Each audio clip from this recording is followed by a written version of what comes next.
एक तो ये बात हो कि दूसरी आपने कहा जी जरदारी साहब और बिलावल साहब जो है। लेकिन बुखारी साहब इसमें अभी रह गई ना बात, क्या इसमें ये बात रह गई कि अभी मतलब जब पता है कि सदर साहब के हाथ में चीज़ें नहीं हैं, मतलब अटक में भी पता ही होगा ना कि नहीं है सदर साहब के हाथ में चीज़ें, तो फिर क्यों सदर साहब को बदनाम कराने की साजिश है? सिंबॉलिकली उनको लग रहा है कि ये मूव बेहतर रहेगी कि हम कोई ज़रा बीच में कोई ज़रा तमाशा लगाएंगे तो ज़रा ठीक रहेगा, पीटीआई जो है वो रेलिवेंट रहेगी, या सदर साहब रेलिवेंट रहेंगे, या फिर अटक वाले रेलिवेंट रहेंगे। क्या वजह क्या है इसकी, जब पता है कि सदर साहब के हाथ में अब है ही कुछ नहीं? देखिए, वजह इसकी बुनियादी तौर पर यही है कि वो चाहते हैं कि उनके जो पार्टी के हेड हैं, यानी जो खान साहब हैं, वो किसी सूरत नाराज ना हों, क्योंकि उनकी नाराजगी से बचने के लिए उन्होंने इतने गैर आईनी काम किए हुए हैं कि मैं अगर तफसील बताने बैठा आपको तो पूरे प्रोग्राम का वक्त गुजर जाएगा। नहीं तो हो सकता है ना, चंद नुस्खे आपको बता देते हैं।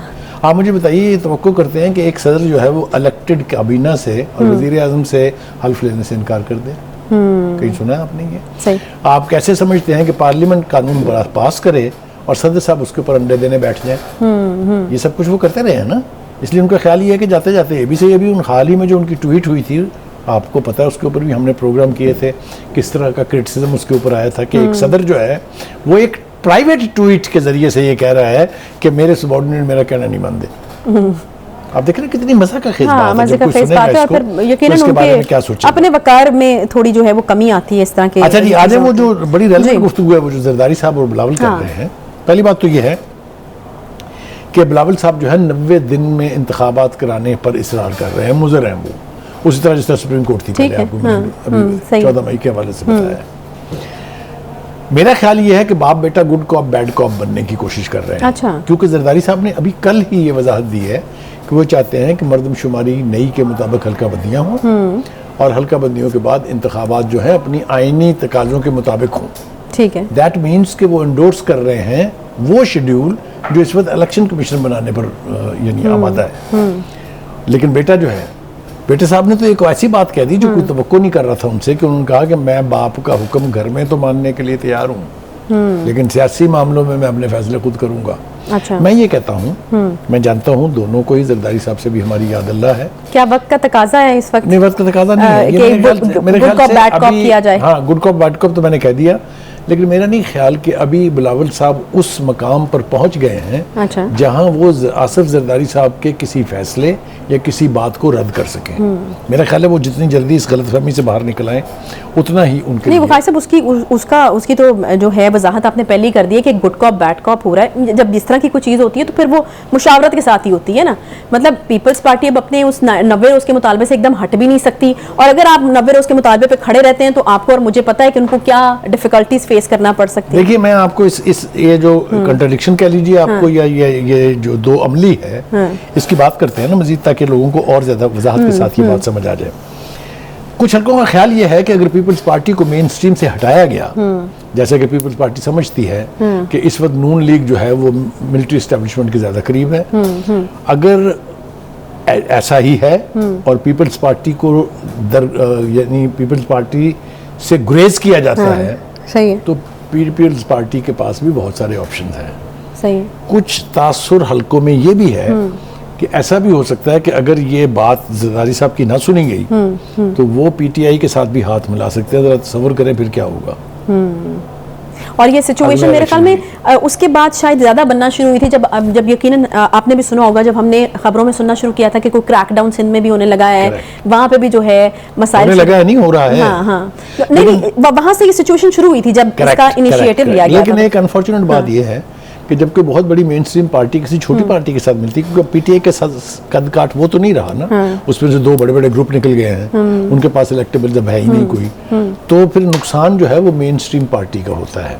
आपको काफ लीग की मिसाल याद रखनी चाहिए, जब वो पीपल्स पार्टी के साथ मिल गई थी तो पीपल्स पार्टी को तो फायदा हो गया था, लेकिन काफ लीग का काफी सारा नुकसान हो गया था। अच्छा। क्योंकि वो महदूद हो गई थी भावलपुर, गुजरात और चंद और नहीं तो अच्छा, एक और चीज़ जो मेरे दिमाग में आई थी वो ये कि हमने यकीनन वो जो है वो पीटीआई के जो चेयरमैन है उनकी वो बुलंदोबांग दावे या उस तरह की चीज़ें सुनी है कि चोर डाकू लुटेरे, मैंने पीटीआई मान जाएगी पीपल्स पार्टी के साथ हाथ मिलाने को, या अब आपको लगता है कि उनकी पोजीशन ऐसी नहीं है? मैं आपसे एक अर्ज करूँ, देखिए उनके यहाँ तो रवाज है, जब वो कोई उनके साथ शामिल हो तो वो मुहब्बे वतन है, जब वो उनका साथ छोड़ दे तो वो गद्दार है। MQM और अख्तर मंगल की पार्टी की मिसालें आपके सामने मौजूद हैं। लेकिन इस हवाले से एक और बात करना बहुत ज़रूरी है। आपको याद होगा कि जब अदम इत्तेमाद की तारीख पेश हुई थी तो उस वक्त PDM का और पीपल्स पार्टी का यानी ये मुत्तफिक का फैसला था कि इसके बाद हुकूमत साजी की बजाय इलेक्शन कराए जाएंगे। फिर कौन फिरा इससे? सही है। फिर पीपल्स पार्टी ने इससे इनहराफ किया और कहा कि नहीं, हुकूमत साजी करनी चाहिए। ये वो मिसालें हैं जो हमारी आंखों के सामने हैं। लिहाजा दो बातें तय हो गई। एक तो ये है कि जरदारी साहब के बारे में ये कहा नहीं जाता, ये माना जाता है कि वो सियासत के अच्छे खिलाड़ी हैं।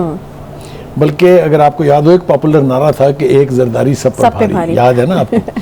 PDM की तश्कील हो, PDM का टूटना हो, PDM का दोबारा तश्कील पाना हो, इस सारे में आसिफ जरदारी साहब का बड़ा हाथ रहा है। अगर आपको याद हो, बलूचिस्तान की सियासत में बाप का बनना और उस वक्त की हुकूमत का खत्म होना, ये भी जरदारी साहब का कारनामा था। तो इस एतबार से आप ये कह सकते हैं कि उनको इग्नोर करना इतना आसान नहीं है। और वो जो लॉजिक उन्होंने दी है वो काफी मतलब वैलिड लग रही है। वो कह रहे हैं सियासत की बजाय इस वक्त मईशत की फिक्र जो है वो पहले करनी चाहिए। करेक्ट। लेकिन मैं ऑल हैविंग सेड एवरीथिंग, मेरा ख्याल ये है कि इलेक्शन कमीशन को अपना काम करने देना चाहिए। इलेक्शन कमीशन ने अब ये ऐलान कर दिया है कि वो हल्का बंदियों की मुद्दत में 1 महीने की कमी करने के बाद कोशिश कर रहे हैं कि इलेक्शन जनवरी के आखिर में या फरवरी के अवाइल में हो जाए। तो ये कोई ज्यादा अरसा नहीं है। सही है। मेरे ख्याल से अगर पुरअमन, ट्रांसपेरेंट, इंडिपेंडेंट इंतखाबात कराए जा सकते हैं इस अरसे में, तो उस तमाम पार्टियों को इसका साथ देना चाहिए। अच्छा वफाई साहब, आप क्या समझते हैं बिलावल भुट्टो जरदारी साहब के जो इस तरह के स्टेटमेंट है कि घर के मामलात में आसिफ जरदारी के फैसलों का पाबंद हूँ, सियासी फैसलों में नहीं हूँ, 90 रोज में इलेक्शन होने चाहिए, मतलब एक इस तरह के लीडर को जिसने अभी अपनी जगह जो है वो उस तरह से ऊपर के लेवल पे बनानी हो, इस तरह के कॉन्ट्रोडिक्टरी या फिर मजामती या फिर वो जो है ना स्टैंड लेने वाली स्टेटमेंट से उसको सूट करती हैं? बिलावल साहब क्या उसके ऊपर कारबंद हैं या उसके ऊपर चल रहे हैं? पहले मैं आपको सिर्फ इंटेलिजेंट कहता था, अब मैं आपको चालाक भी कह रहा हूँ। आप फिर मुझसे ये बात करवाना चाह रही हैं कि ये good cop bad cop strategy है। हाँ जी, वो तो आपने कह ही दिया था, लेकिन मैंने कहा कि आप मजीद इसकी तायीद जो है साथ ही ये भी कहा कि अभी उनका कदकाठ इतना बड़ा नहीं हुआ कि जरदारी साहब अगर किसी अलायंस के हवाले से, किसी पार्टी के फैसले के हवाले से कोई फैसला कर दें तो बिलावल साहब उसको उठा के फेंक दें। अभी ऐसी सूरत हाल नहीं। सही है। तो मैं आपकी बात समझ गई हूँ जो आप कहना चाहते थे कि जो बिलावल साहब कह रही हैं ये जरदारी साहब के छतर छाया में ही कह रहे हैं। करेक्ट। अब आपने सही नुक्ता हिट किया है। बुखारी साहब मुझे ही बोलना पड़ता है, मैं कितनी देर से एक बात से मैं जो इज्तिनाब कर रहा था कहने से वो ये है कि चाहे वो बिलावल भुट्टो साहब का 90 दिन में इलेक्शन कराने का इसरार हो या जरदारी साहब का इलेक्शन की तारीख अनाउंस करने का इसरार हो, बात एक ही है। नहीं मतलब इसमें कोई वो है ना, वो नहीं हो सकता कि बंदे को कोई डाउट हो कि जरदारी साहब ने कहा कि मैंने ये वाली लाइन लेनी है, बेटा तुम्हें ये सूट करती है, तुमने अभी जो है वो जरा स्टैंड लो और जरा डट के प्रोग्राम जब हम खत्म करेंगे या ब्रेक पे जाएंगे तो फिर मैं आपको बताऊंगा कि गुड कॉप बैड कॉप जो है इसके फर्दर एक्सप्लेनेशन क्या है। बात वही है जो आप कह रही हैं। ठीक है जी, बस हो गया, आ गया आपका पॉइंट आ गया। एक छोटा सा मेरे ख्याल में ब्रेक ले लेते हैं, फिर वापस आते हैं तो मजीद हम बात करेंगे। एक ब्रेक लेते हैं, साथ रहिए।